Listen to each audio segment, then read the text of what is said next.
Hey everybody, welcome to the newest episode of On That Note with Parker Whirling. Today's special guest is all the way over in the UK.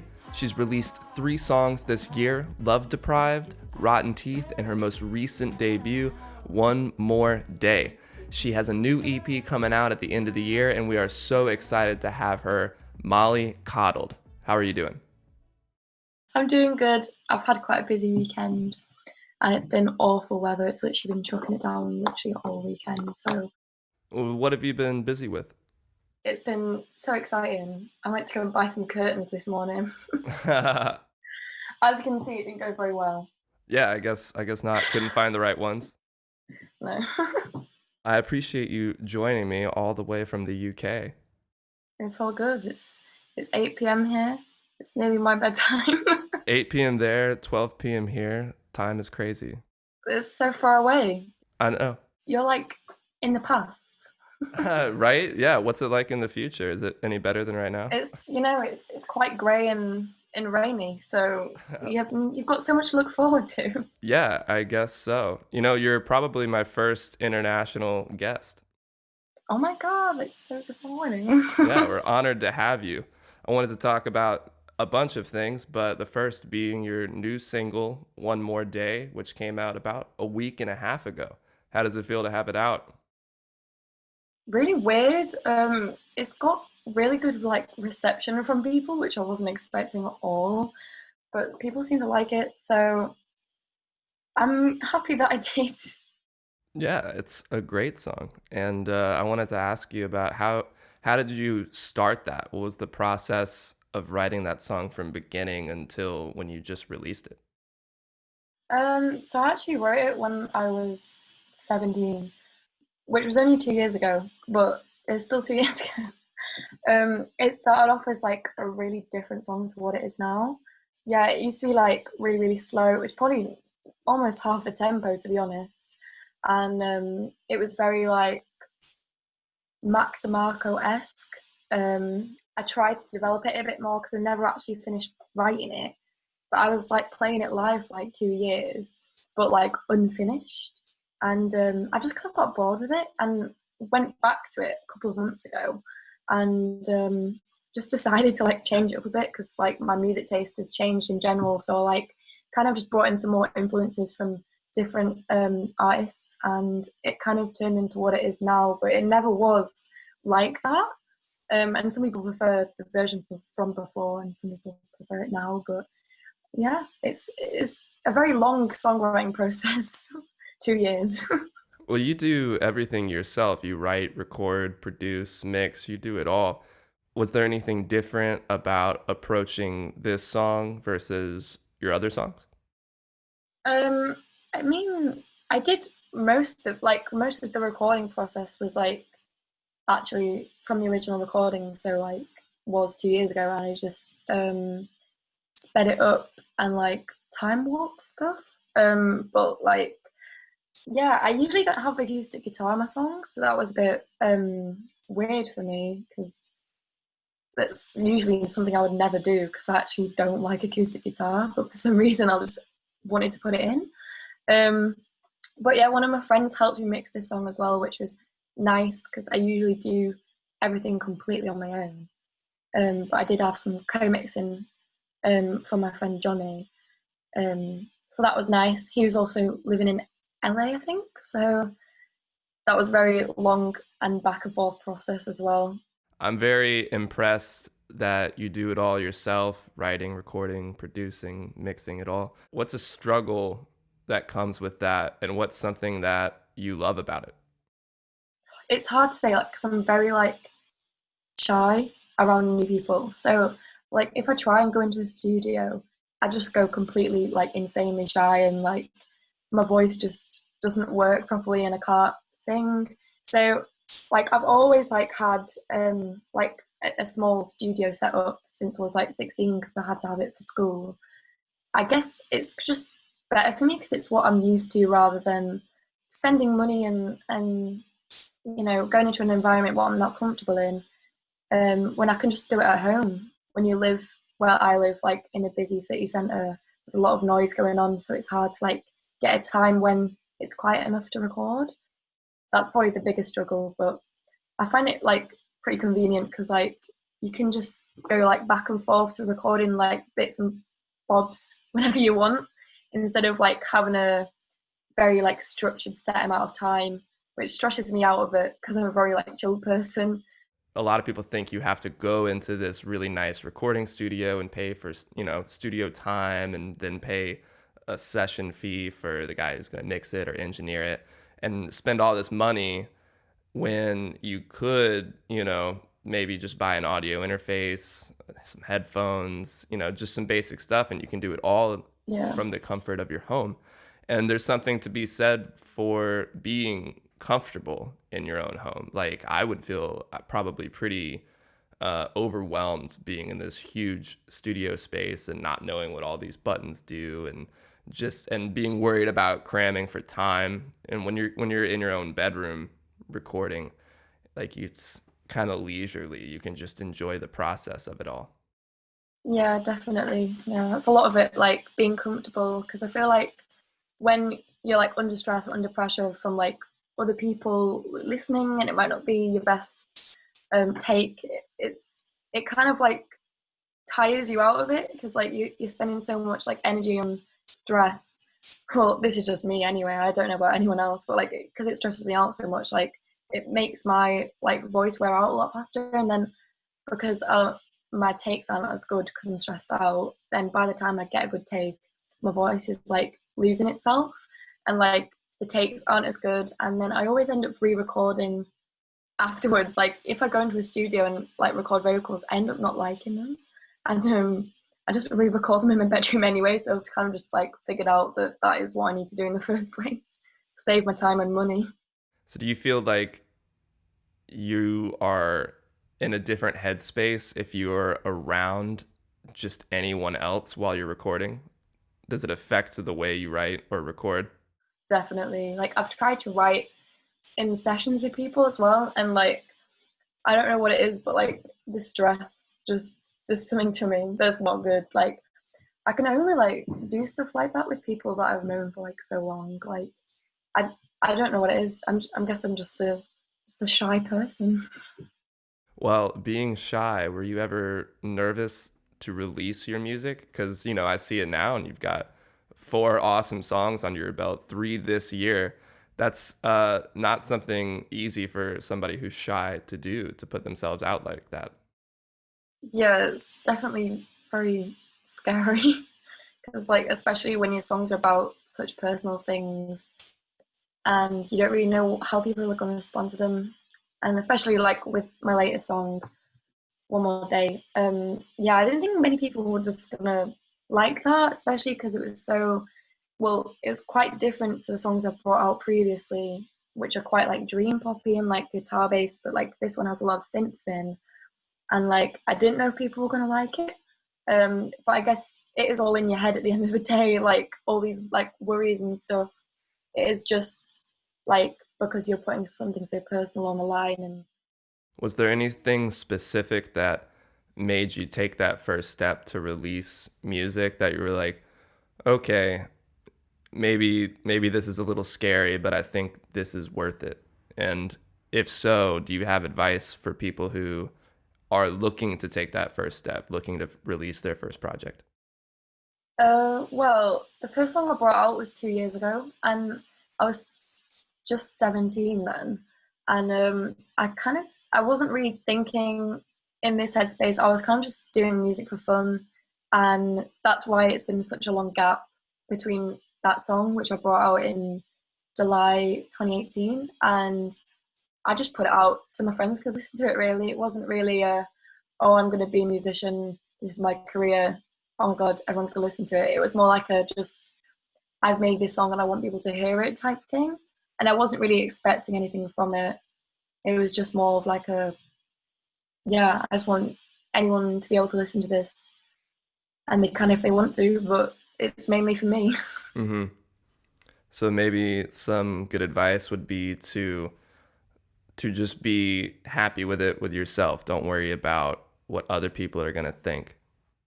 Yeah, definitely. Don't, I mean, personally, I've never put anything out or written a song intending for a certain like person to like it, or like writing a song in a specific way so that people will like it. I just write music that I like and that I would listen to and put it out because I'm happy with it, not because I want someone else's approval.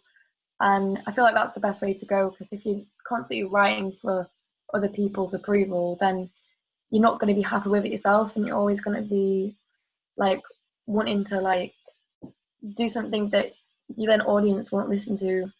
I feel like you've got to be genuine with music because people can tell when it isn't genuine. And when you're working on your own music that is so personal, it can feel very therapeutic or cathartic to get your thoughts out in a way that you otherwise would be terrified to express in conversation, maybe. When you can do it in a song, it feels a little more, easily accessible. I don't know. I completely agree with that. I only when I'm like extremely emotional about something, which is why all my songs are like really depressing. Well, that's what's funny is when I'm listening to your songs, I listen to them a bunch of times. And the first few, I didn't even think about the lyrics. And then I was reading the lyrics. I was like, oh, yo, all of her stuff is like kind of dark, but the music is really poppy and happy. Yeah, I mean, I think when I first write like the song in general, like just the guitar and the vocals, it does always start really sad. But then I try and make it like a happier song. I'll write the lyrics on one day when I'm like super sad, and then like I'll go back to it a couple of weeks later or like a couple of months later, and then write the rest. So I'll usually like be in a better mood for that. So I guess that's why like the lyrics are like so in contrast to the like sonics of the song. That's a really interesting way to craft a song. Like you write all the lyrics when you're at your most emotional, like when you're dealing with that feeling at that moment, and then coming back to it later after having some time to process maybe what happened, and turning something that's maybe otherwise really dark and maybe a sad moment for you into a happy dancing beautiful song. Whatever you've been through, you always come out of it a better person and a stronger person. So I feel like even if the song was about something like very sad, like I've always like grown from it. So I feel like looking back, whenever I do like continue with writing a song, I'm always like not happy that it happened, but like grateful that it did happen, and like feel kind of better about myself because now I've like learned something that I wouldn't have necessarily thought about before, and like know how to avoid it in the future. So it's kind of like a growth for me. Like all the things I've written songs about have always been like moments of like when I've experienced something for the first time and it's like wrecked me, but also at the same time, like I've grown a lot from that experience and have become like a better and stronger person out of it. So I feel like the happiness in the songs is kind of like a representation for that. Yeah, we're all growing as individuals, and what's cool about being an artist is that you can channel that growth and those lessons learned into art and be able to share it with other people and show people on a different level maybe what you're going through or what just people in general experience. Yeah, definitely agree with that. So I got pretty excited when I looked at your YouTube page and all your covers are artists I love, like Still Woozy, Tyler the Creator, Dayglow, Soccer Mommy. I was like, yo, this girl knows what's up. So Oh yeah. I was really pumped to see those, and they're fantastic. Everybody needs to go and check them out. But I wanted to ask you, are there any artists out there that your listeners would be surprised to learn that you're influenced by? Oh, I don't know actually. A lot of the people I'm influenced by at the moment are people I listen to, which is like mainly like bedroom pop style artists. Yeah, I just listen to like so much. I don't even know. I don't even know like what my influences are. I couldn't even tell you to be honest. Like I just listen to so much. Um, well, hmm. Any music from your childhood that makes its way back in, like things that have just stuck with you since the very beginning? I was listening to a lot of the Smiths back then, but it's still kind of the same genre, but like I don't listen to the Smiths anymore. But I guess that kind of did influence a lot of my music that I wrote back then because it was like one of my favorite bands.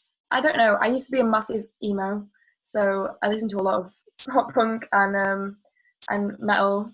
A lot of my earlier music that I haven't released was definitely very like punky, but you know what? Probably you'll never hear that. So I was inspired by that at some point, but you'll never know what it sounded like, to be honest. What's your go-to pop punk band?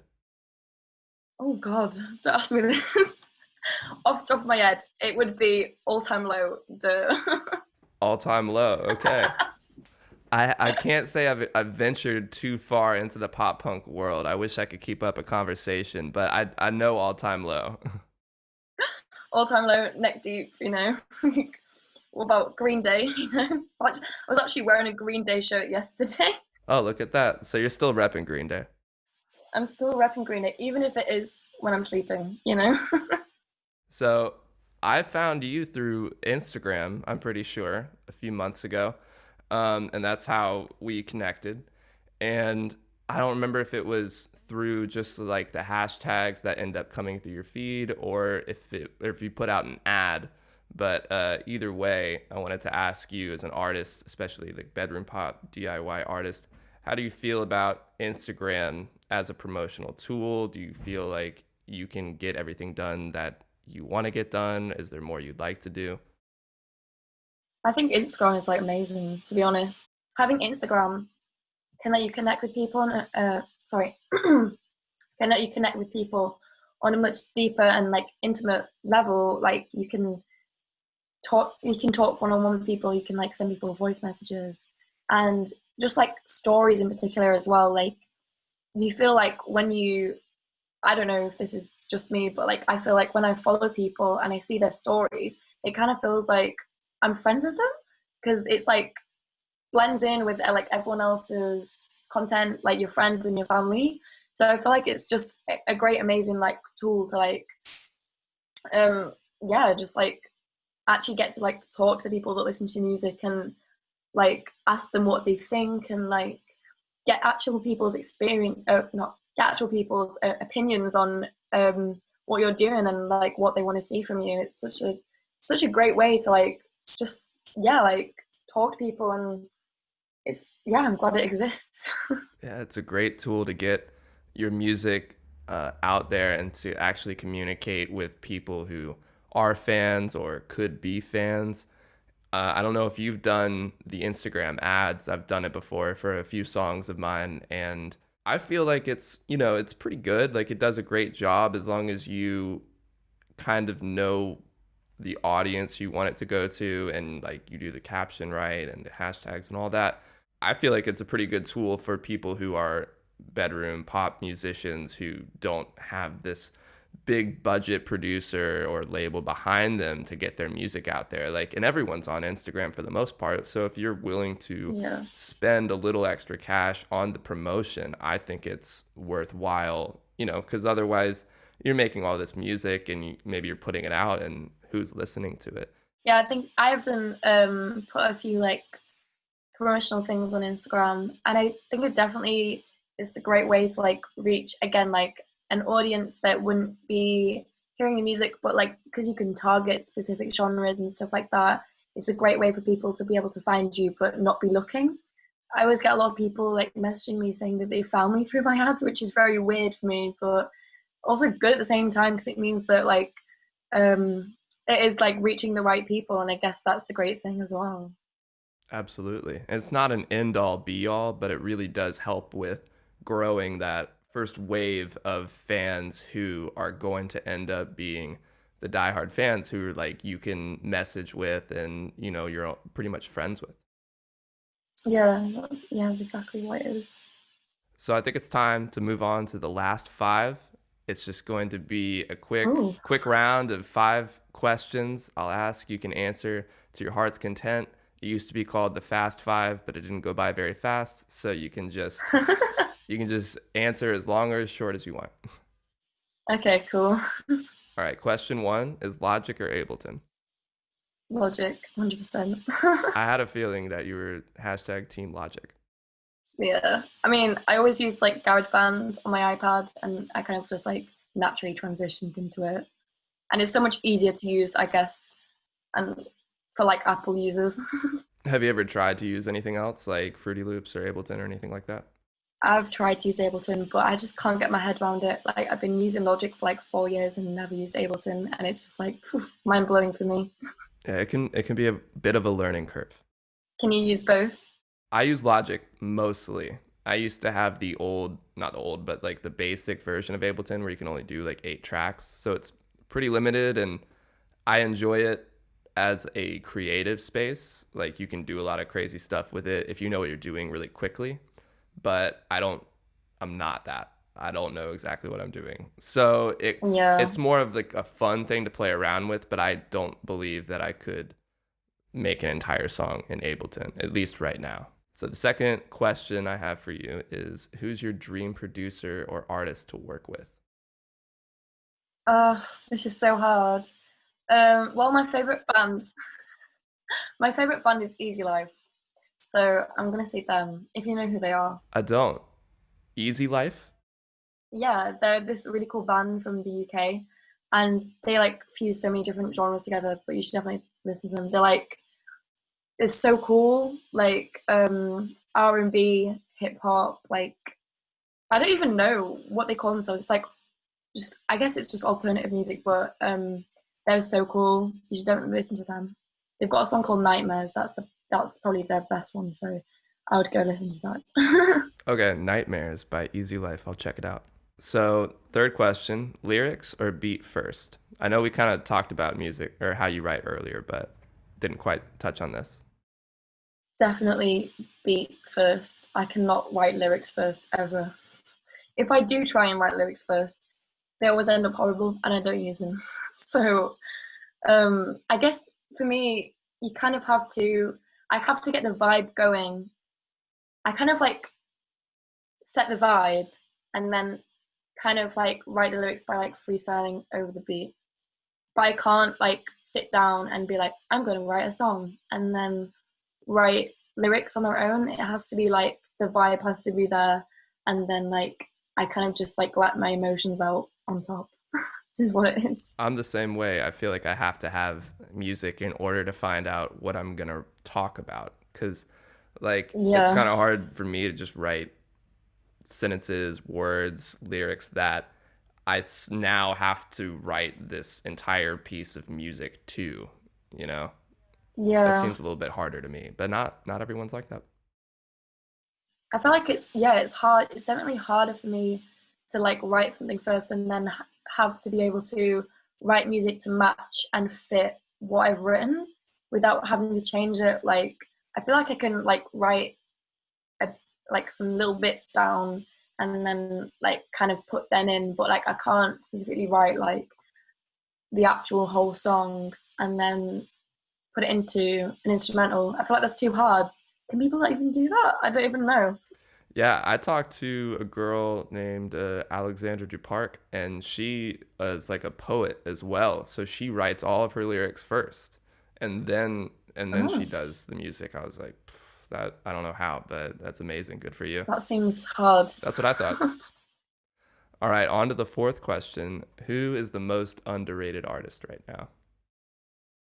Oh, oh, I've got a few, but am I only allowed? I'm only You allowed no, one. you can name them all. You can name them all. Oh, okay. Oh, my top two would probably be Maddie J and the Booyah Kids. Okay. How do you spell that last one? TheBoYah exclamation mark Kids. The Booyah Kids. Oh, the Booyah Kids. They're really cool. They're like, I guess they kind of actually, yeah, I think they kind of like influenced my latest song a little bit. So yeah, they kind of it's that kind of vibe. It's like synthy, poppy. But then they've got this song that's like a drum and bass song, but that's really cool. But then Maddie J, she's from like LA, I think, and her music's so cool. She has like one EP out, but like she's definitely underrated. Nice. So Maddie J and the Booyah Kids are your two most underrated artists. All right, here's the last question, and then I'll send you off here. What is your favorite live show that you've ever attended? Oh, no, this is too hard. I don't know. I can answer this. Jesus. Last year, right, it was my 18th birthday, and obviously, like over in the UK, like you can drink when you're 18. So it was my first like night out, basically, and I went to go see Easy Life, my favorite band, and had my first drink. And also, they have this song, and one of the lyrics is "You can light my birthday candle," and it just felt so right to be in the crowd singing that on my birthday. So that was my favorite gig probably. Very symbolic. Yeah, 18th birthday. Well, that's awesome. Are you wearing an Easy Life t-shirt right now? I am. I I literally was am. like, I think we're talking about that band. Yes, I do love them a lot. To be fair, Yeah, big shout out to Easy Life. I definitely have to listen to them after we're done you with this. definitely do. All right, well, Mollie Coddled, I think we're done here. Oh my God, we're done. Thank you so much for joining me all the way from the UK. I really appreciate it. Thank you for having me. Do you need the audio for this? Because I've recorded I it. don't. It's recording for me, but I appreciate you going the extra mile, extra kilometer, actually. It's all good. Oh, you should tell everybody if you have anything new coming out that you're working on. Well, it's a bit of a secret, but I'll tell you Give anyway. us a little something. I'm gonna have an EP come out later this year, but there's no dates yet, so don't get too excited. We just know that we're getting new music by the end of the year. Yes, new music this year at some point. Awesome. New music from Mollie Coddled. Thank you again so much for coming. I really appreciate it, and I'll talk to you soon. Okay, thank you. See you later.